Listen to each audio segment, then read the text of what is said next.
Olá, está no ar o Vitalidade, programa sobre saúde e qualidade de vida aqui da TV Câmara, canal 16 da NET. E hoje conversamos sobre os malefícios do tabagismo com a fisioterapeuta Cássia Sinara da Costa, que é doutora em ciências pneumológicas pela Medicina da Universidade Federal do Rio Grande do Sul. Cássia também é coordenadora do projeto Reabilitação Pulmonar da Universidade Fevale. Muito bem-vinda, então, Cássia, aqui ao nosso programa Vitalidade. Muito obrigado pelo convite, é um prazer estar aqui e poder conversar um pouquinho sobre isso contigo. Dia 29 de agosto marca o Dia Nacional Sem Tabaco. Essa é uma data instituída em 1986 pela Lei número 7488, criada com o objetivo de conscientizar e mobilizar a população sobre os riscos decorrentes do uso do cigarro. Conforme a Organização Mundial de Saúde, a OMS, o tabagismo é a principal causa de morte evitável no planeta. Cássia, então é uma questão de saúde pública o tabagismo? É um problema mesmo mundial, né? Tanto que as instituições estão fazendo campanhas e trabalhando bastante em cima disso, porque é uma morte que pode ser evitada a partir do momento que as pessoas se conscientizem do malefício do cigarro, né? E como a gente estava falando, o cigarro ele é um problema tanto para quem fuma, quanto para quem convive com pessoas fumantes, né? Que é o tabagista passivo. Então, assim, a gente tem, só para pensar um pouco em números, a gente tem cerca de 200 mil pessoas que morrem em função de doenças provocadas pelo cigarro no Brasil anualmente. 200 mil pessoas morrem no Brasil. Anualmente em função de algumas doenças relacionadas ao cigarro. Enquanto que a gente também tem 7 pessoas que morrem por dia em relação a doenças do cigarro, mas que nunca fumaram. Ou seja, são as pessoas que convivem com pessoas fumantes. Então, por isso que eles se tornam uma doença de caráter de saúde pública. Porque não é só aquela pessoa que está diretamente ligada ao cigarro, mas as pessoas que convivem com essas pessoas, né? Inclusive as gestantes. Então, por isso que se faz uma campanha muito importante em cima das pessoas gestantes, porque a partir do momento que tu é uma gestante, que tu fuma, o teu bebê lá dentro do teu útero já está recebendo várias toxinas, né? E ela já pode nascer uma criança com problemas respiratórios. Ou se o pai da criança fuma também, a mãe, exatamente, passivamente. Então, a criança já vai nascer muitas vezes prematura, com malformações, vai precisar ficar em UTI. Tudo isso só em função da exposição do cigarro na vida intrauterina.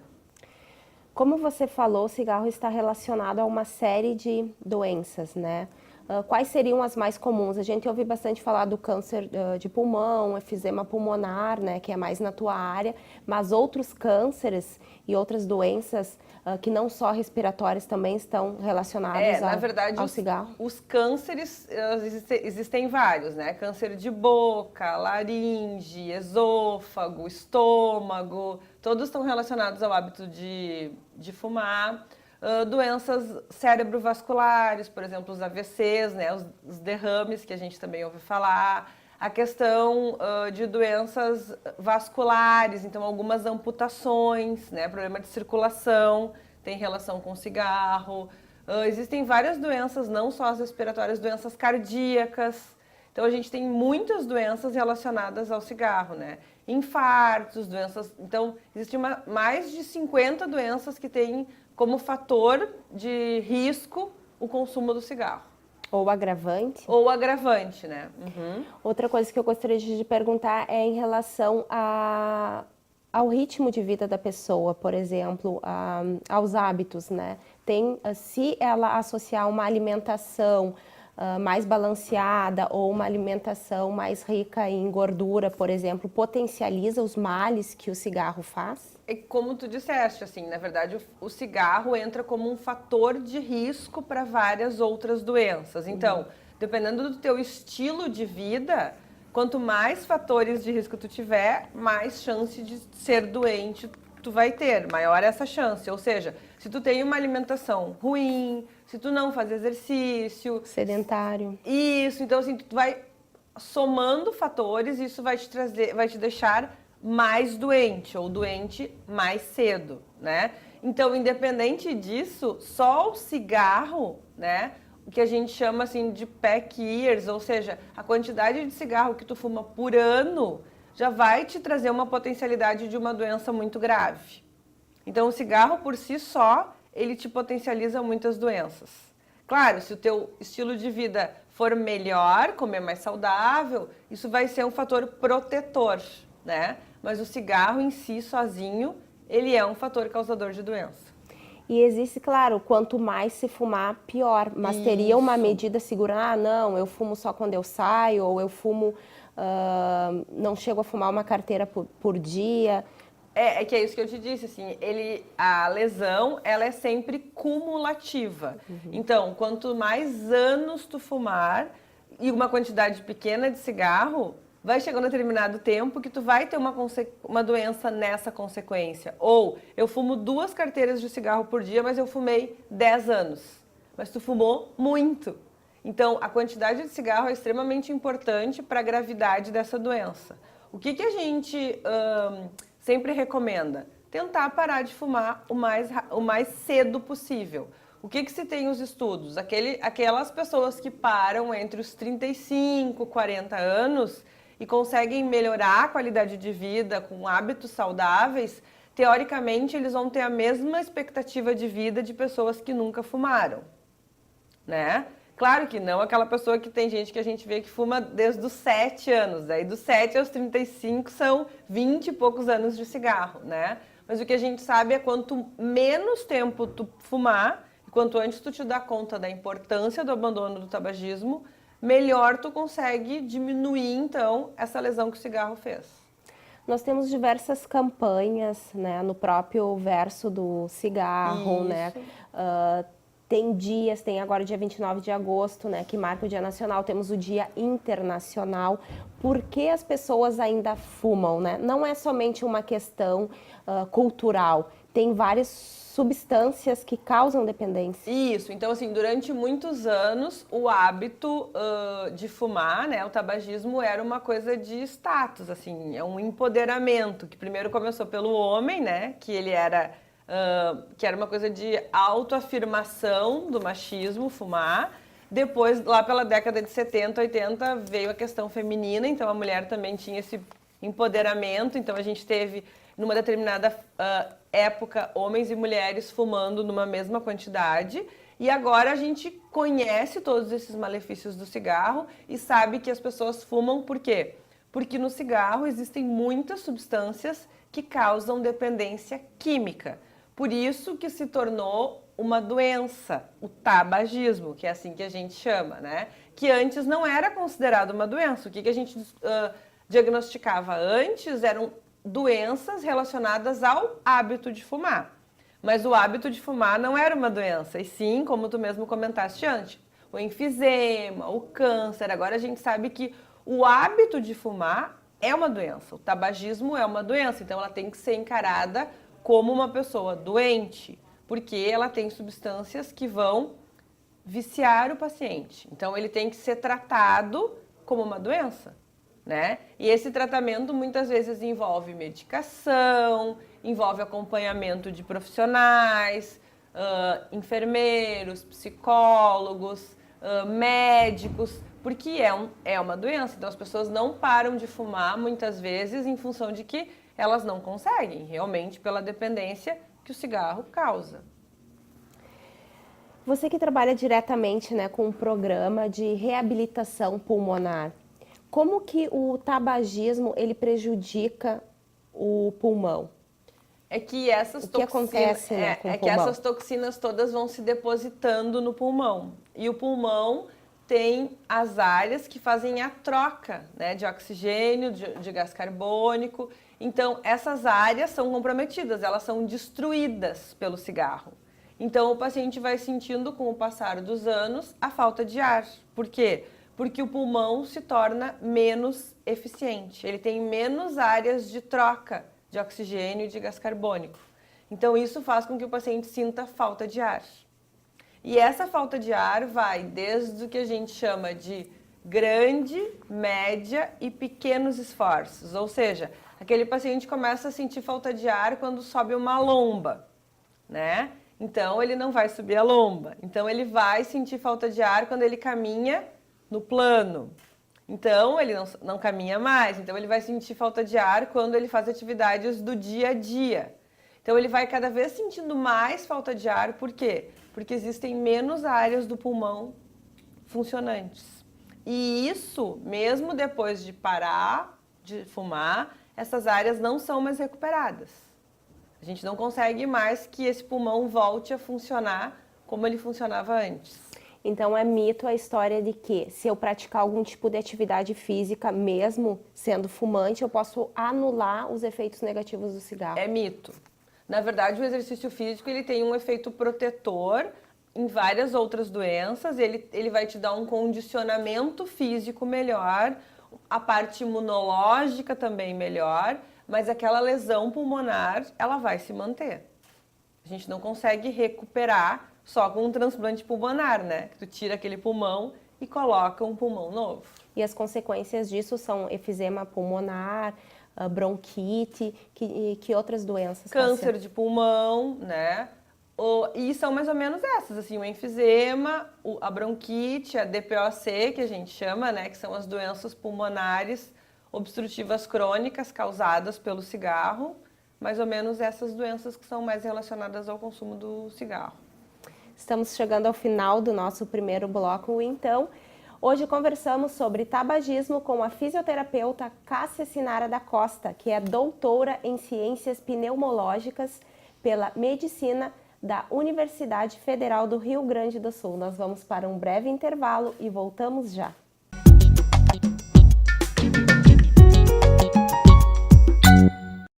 Se tem algo que precisamos ficar de olho, é na segurança das nossas crianças e adolescentes. Violência sexual, uso de álcool e drogas, trabalho infantil, situação de rua e desaparecimento de crianças são exemplos do que precisamos prevenir e denunciar. Disque 100 e denuncie qualquer violação dos direitos das crianças e adolescentes. Baixe também o aplicativo Proteja Brasil no seu celular. Respeitar, proteger, garantir. Todos juntos pelos direitos das crianças e adolescentes.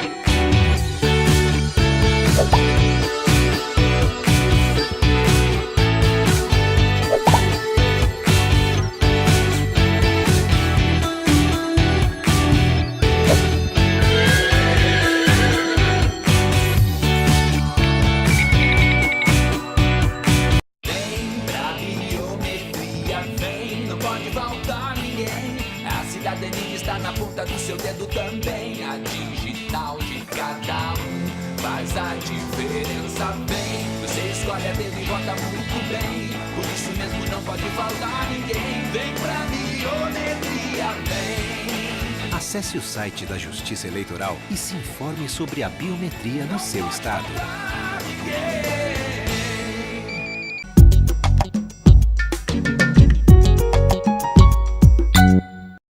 Estamos de volta com o programa Vitalidade. Aqui no estúdio da TV Câmara conversamos sobre tabagismo.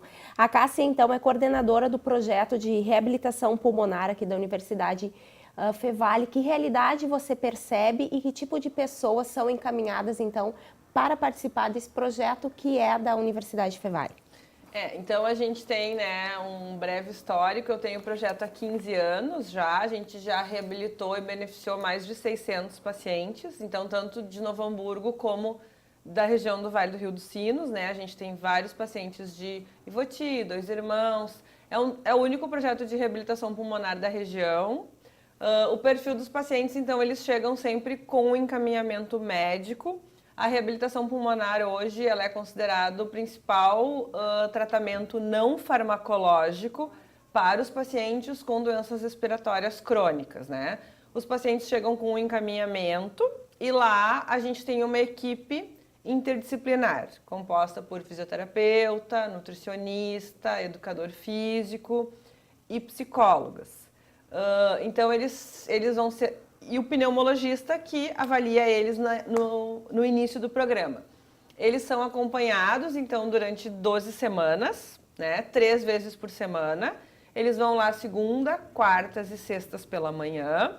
E a gente tem uma rotina, então, de exercícios físicos para esses pacientes, acompanhamento, então, por todos esses especialistas, e além de aulas educacionais. Então, os pacientes conseguem entender um pouco mais a doença e saber de cada um desses profissionais algumas dicas de conviver, então, melhor com essa doença, sendo uma doença crônica, né? Cássia, por exemplo, se alguma pessoa está nos assistindo em casa, né? Como é feito esse encaminhamento? Eles podem chegar lá sem essa orientação médica? Como se o médico não conhece o programa, de repente, né?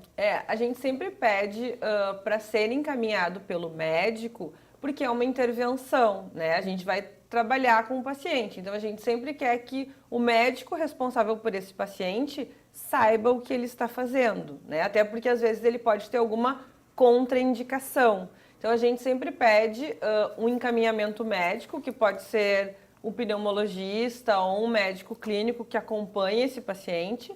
A gente sempre pede também para o paciente levar todos os exames que ele tiver disponível para a gente ter uma ideia melhor, porque normalmente são pacientes acima de 50 ou 60 anos, então eles já podem ter outras doenças, que é importante também a gente saber, a partir do momento que a gente começa a fazer exercício com esse paciente, né?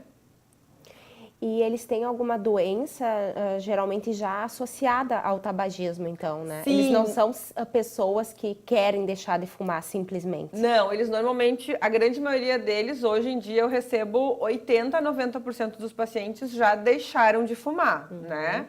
E já tem o diagnóstico de alguma doença que vá limitar essas atividades deles. Eles já estão em acompanhamento médico, usando medicação, e eles já têm ou enfisema, ou bronquite, ou fibrose pulmonar. Então, esses basicamente são os pacientes que a gente atende e o médico encaminha, então, para a gente, junto com todo esse tratamento medicamentoso que ele já faz, incluir a reabilitação pulmonar. Nós fomos conhecer pessoalmente o projeto de reabilitação pulmonar na Universidade Fevale. Vamos ver a reportagem? Olá, o programa Vitalidade de hoje está aqui no Campus 1 da Universidade Fevale para conferir na prática como funciona o projeto de reabilitação pulmonar. Normalmente o paciente, então, ele é um portador de doença respiratória, que é conhecida pela sigla DPOC, que é um misto entre enfisema pulmonar e bronquite. Então o médico pneumologista da região encaminha esse paciente até a Universidade Fevale. E aí, no momento que ele chega aqui, ele passa, então, a ser atendido por uma equipe multiprofissional, que inclui médico, psicólogo, nutricionista, fisioterapeuta e professor de educação física. E quando se relaciona diretamente à reabilitação física, diretamente, ele vem, então, para a sala de musculação, onde ele faz treinamento contínuo, que é caminhada na esteira, e faz o treinamento intervalado, que é o chamado treinamento de força, na sala de musculação. Então, esses pacientes, eles acabam tendo um problema pulmonar devido ao tabagismo, e este problema desencadeia, então, um descondicionamento físico muito excessivo, muita falta de ar, que a gente utiliza a palavra dispneia, e essa condição causada pela doença debilita o indivíduo. Então, através do exercício físico, a gente consegue, então, recuperar a condição física desse indivíduo, já que a condição pulmonar ela não se altera, na verdade a tendência é só diminuir a capacidade pulmonar ao longo da vida, potencializada pela exposição à fumaça do cigarro, esse contexto fica mais exacerbado. Então o paciente chega aqui extremamente cansado, ele tem dificuldade para fazer as atividades do dia a dia, ele tem muito cansaço físico que, de certa forma, gera muita ansiedade nesse paciente, ele tem medo de ter falta de ar e de passar mal, e com o exercício físico a gente acaba resgatando, então, uma condição física mínima para que ele volte a fazer as atividades da vida diária, a conseguir ter uma vida, então, dentro do possível normal. Então, a gente também alega aqui que, de certa forma, a gente faz um resgate da cidadania desses indivíduos, porque a doença acabou limitando até a possibilidade de ir e vir dessas pessoas. E com a recuperação física deles, eles acabam adquirindo de novo a possibilidade de ir e vir. Então, de certa forma, a gente acaba também resgatando a cidadania desses indivíduos, né? Eu faz 8 semanas que eu estou aí no projeto, né? Eu estou me sentindo muito bem, né? A saúde assim melhorou, o físico também melhorou, né? Melhorou tudo que era, né, assim. Até o pulmão que eu tinha uma pequena, né, melhorou tudo, né? Então, para mim, eu estou achando assim uma grande vantagem, né? Para mim, né, a saúde, o físico, tudo, né? Para mim é uma grande coisa, né? Além desse treinamento aqui, o senhor participa dos outros grupos com psicólogos e nutricionistas? Sim. Psicólogo, nutricionista, né? Assim, a melhoria a comida também, assim, melhorou bastante, né? Que aí a gente aprende a comer também, né? E o psicólogo, a gente aprende a respirar também, né? Porque a gente, assim, se não tem ninguém que reclama o que tu faz, tu não aprende, né? E assim não, assim tu aprende, né? Aí tu consegue começar a dar valor no teu corpo, né? Assim, se tem alguém que te acompanha, psicólogo, nutricionista, né? Assim é uma beleza. A orientação e o acompanhamento nutricional também fazem parte do projeto. Os profissionais não prescrevem dieta, mas auxiliam o paciente, com base em seu histórico clínico, a fazer opções mais saudáveis. Inicialmente, a gente faz uma sensibilização com os pacientes, porque eles vêm para o projeto para buscar uma cura para uma doença, né? E a nutrição, ela está inserida de forma que ela vai ser um apoio para esse tratamento. Porque a gente deixa muito claro que nós não estamos atendendo no sentido de fazer uma dieta para o paciente para uma determinada situação, reduzir peso, que as pessoas associam, e sim para uma condição que vai melhorar a qualidade de vida. Porque associado, né, à doença pulmonar, muitos deles têm outras doenças crônicas, como diabetes, hipertensão, dislipidemia, e essas doenças, de certa forma, elas vão comprometer a questão cardiorrespiratória e agravamento da doença. Então, nós orientamos para que eles tenham uma alimentação equilibrada, saudável, e isso desde o início. Então, quando eles vêm para o projeto, nós fizemos uma avaliação. Os alunos que participam do projeto, eles fazem uma anamnese com esse paciente. Posteriormente, eles têm uma avaliação antropométrica, onde a gente define o estado nutricional dos pacientes. E, a partir da anamnese, onde é que a gente identifica essas doenças associadas, né, os hábitos alimentares, as condições gastrointestinais, a gente faz uma orientação alimentar. Ou seja, a gente pode promover um plano alimentar para uma determinada situação. Um paciente que tem um baixo peso, a gente tem que promover uma melhora do ganho de peso. Um paciente que tem uma alimentação adequada, mas que está com fragilidades em alguns micronutrientes, a gente faz alguns ajustes, algumas orientações, né, para que ele tenha uma alimentação equilibrada. Então, basicamente, a gente faz essa sensibilização e a conscientização de uma alimentação adequada. O projeto ele tem 15 anos, né? Aqui, mais de 15, acho que são 16 anos, onde é que a gente tem essa atuação. Eu também, juntamente com outros profissionais, estou desde o início do projeto. E eu acho que ele tem uma relevância importante na questão social, né? Porque quando nós recebemos os pacientes, eles vêm com uma doença, mas eles vêm com todo aquele contexto social.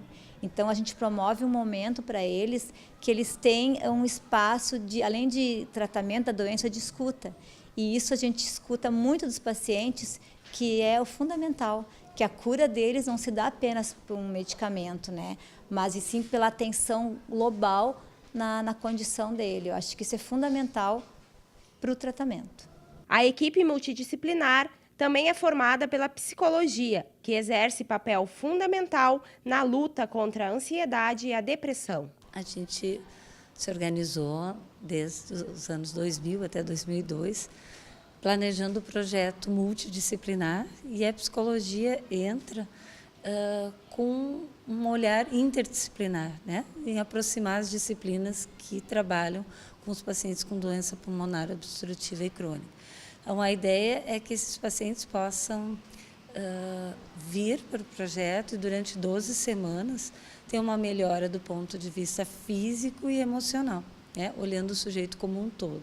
Então, o que nós estudamos, né, e planejamos para pôr em prática no grupo com os pacientes?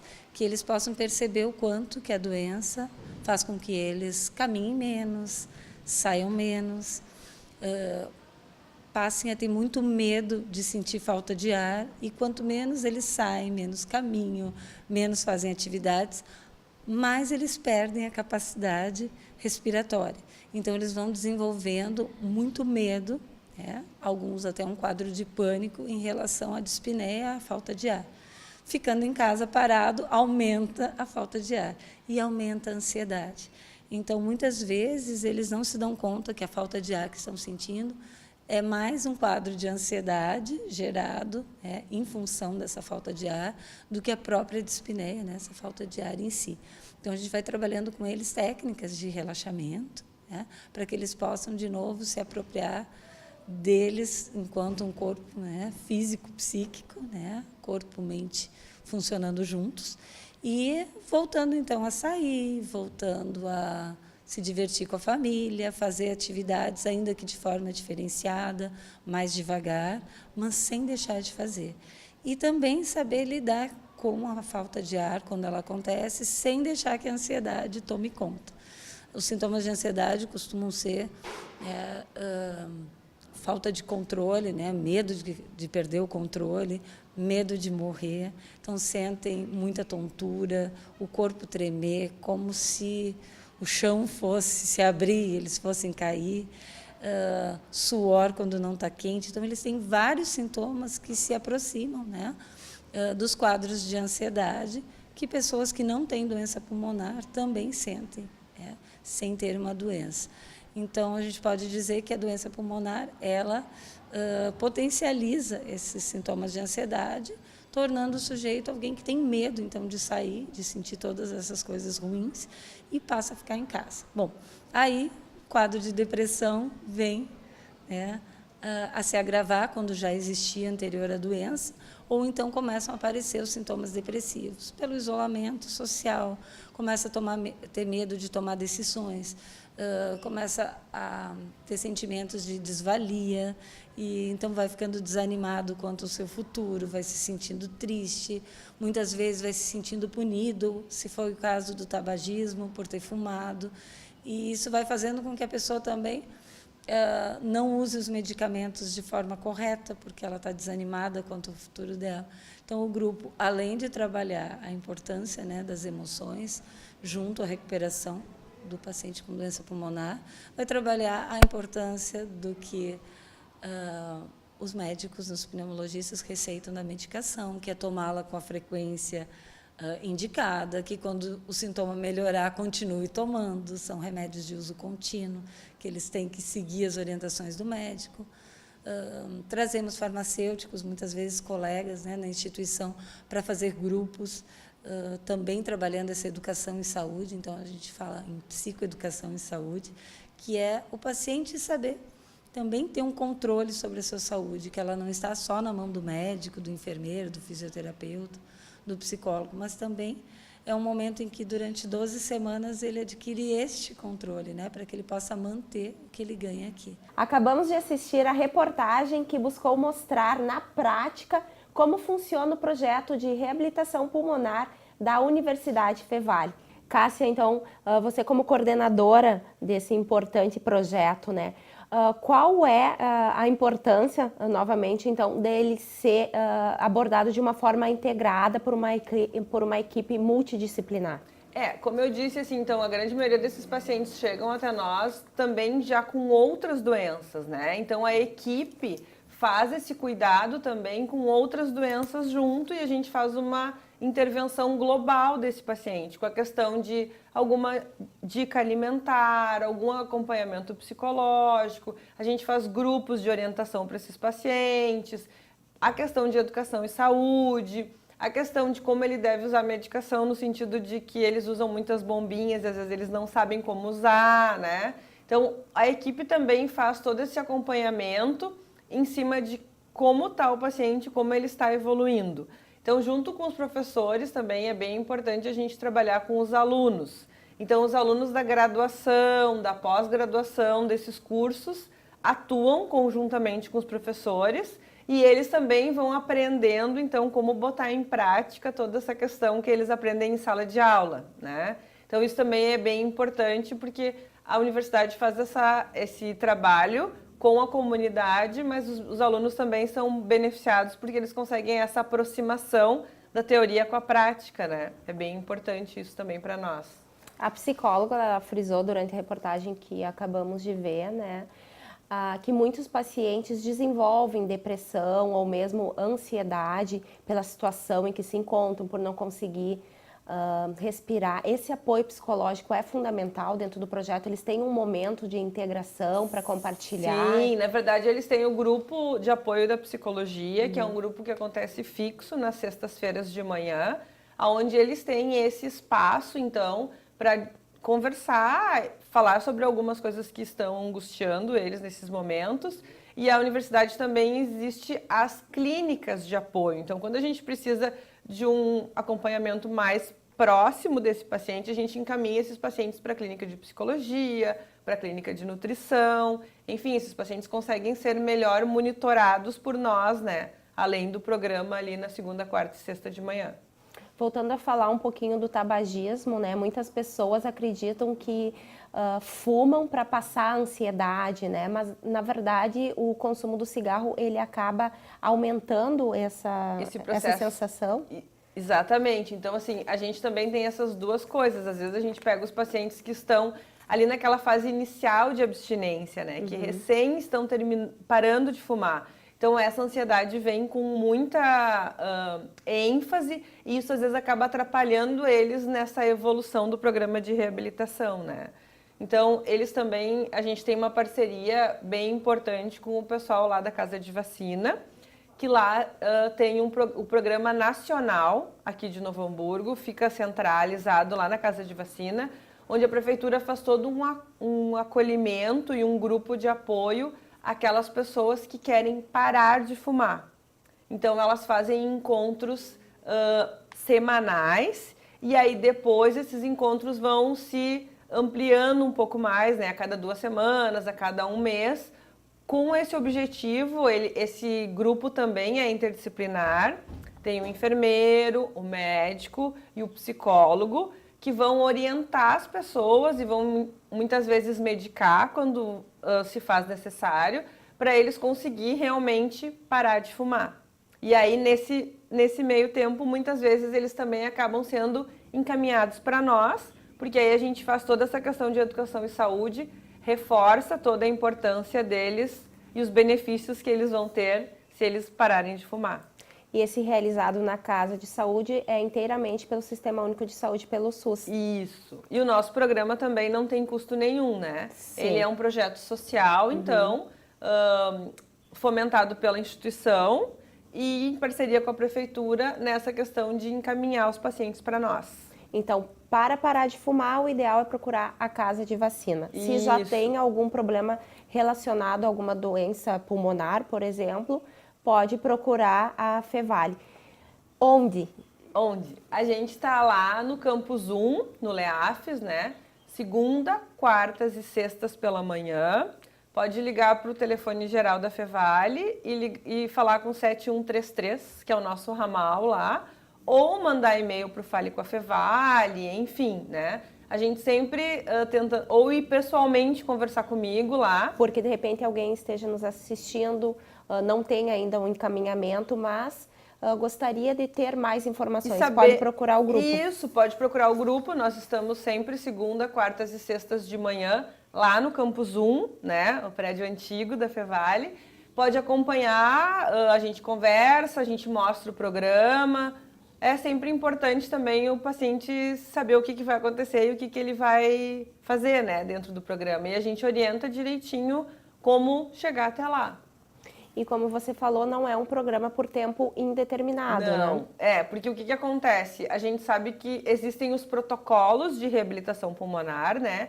Então o paciente se beneficia por um tempo e aí depois ele tem alta do programa e ele pode ser encaminhado então para outras atividades físicas, né? Como é um projeto institucional, a gente precisa sempre dar oportunidade para outras pessoas, né? Então a gente às vezes tem uma lista de espera, então às vezes vocês podem chegar lá e não conseguir que eu consiga encaixar vocês nesse grupo que está acontecendo, mas a gente sempre vai remanejando e a gente sempre, na medida do possível, vai encaixando os pacientes, mas é um programa que tem início e fim.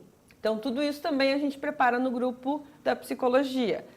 Quando vai terminando, o que o senhor pensa em fazer? Vamos fazer uma academia? Ou tem muitos pacientes que têm o SESC próximo de casa ou alguma outra atividade, porque o programa também trabalha essa questão da educação e de mudança do estilo de vida, né? E por isso também que é importante a questão da equipe multidisciplinar. Então, o senhor estava indo tão bem até agora, não significa que vai parar o programa e vai voltar, porque o senhor já tem todo esse conhecimento que antes não tinha. Então, depende de cada paciente se articular e manter tudo isso que aprendeu, né? Cássia, estamos chegando ao final do nosso programa. Então, gostaria que você deixasse uma mensagem para quem está nos assistindo em casa, né? Sobre a importância, novamente, da conscientização, né? De se parar com o uso do cigarro, né? Do combate ao tabagismo. E também, se alguém ficou com alguma dúvida, para procurar o programa. A gente tem que pensar assim que o cigarro é um malefício do planeta, né? Como a gente falou no início da reportagem, é o maior causador então de doenças que a gente pode prevenir. Então é muito importante conversar com pessoas que a gente conhece, que a gente gosta, orientar a parar de fumar, porque isso vai dar para essa pessoa com certeza muito mais anos de vida e muito mais qualidade de vida nesse envelhecimento, né? Então é fundamental, e quando a gente não consegue fazer isso sozinho, procura um profissional que consiga lhe ajudar. Então, como a gente comentou, a Casa de Saúde, a Casa de Vacina de Novo Hamburgo tem todo esse programa, ou conversar com um médico, que é o médico da família, para tentar ajudar. Mas sempre é importante assim, ó, a decisão de parar de fumar sempre tem que ser da pessoa, porque exige muito boa vontade. Não é uma coisa fácil, não é uma coisa que a gente consiga fazer muitas vezes de um dia para o outro. Então a pessoa tem que estar pronta para parar de fumar e pedir, na medida do possível, ajuda para outros profissionais para tornar essa passagem mais tranquila, né? E a gente está lá, então, no Campus 1, segunda, quartas e sextas de manhã, disponível para alguma dúvida, para conhecer o projeto, para conversar com a gente também sobre o programa de reabilitação. Muito obrigada, então, Cássia, pela sua participação aqui no Vitalidade. Obrigada. O Vitalidade se encerra por aqui. Conversamos hoje sobre os malefícios do cigarro com a fisioterapeuta Cássia Sinara da Costa, que é doutora em Ciências Pneumológicas pela Medicina da Universidade Federal do Rio Grande do Sul. Cássia também é coordenadora do projeto de reabilitação pulmonar da Universidade Fevale. Essa e outras edições do Vitalidade estão disponíveis no canal youtube.com/TV Câmara NH. Sugestões de pauta podem ser enviadas para o e-mail jornalistas@câmaranh.rs.gov.br. Muito obrigada pela sua companhia e até o próximo programa.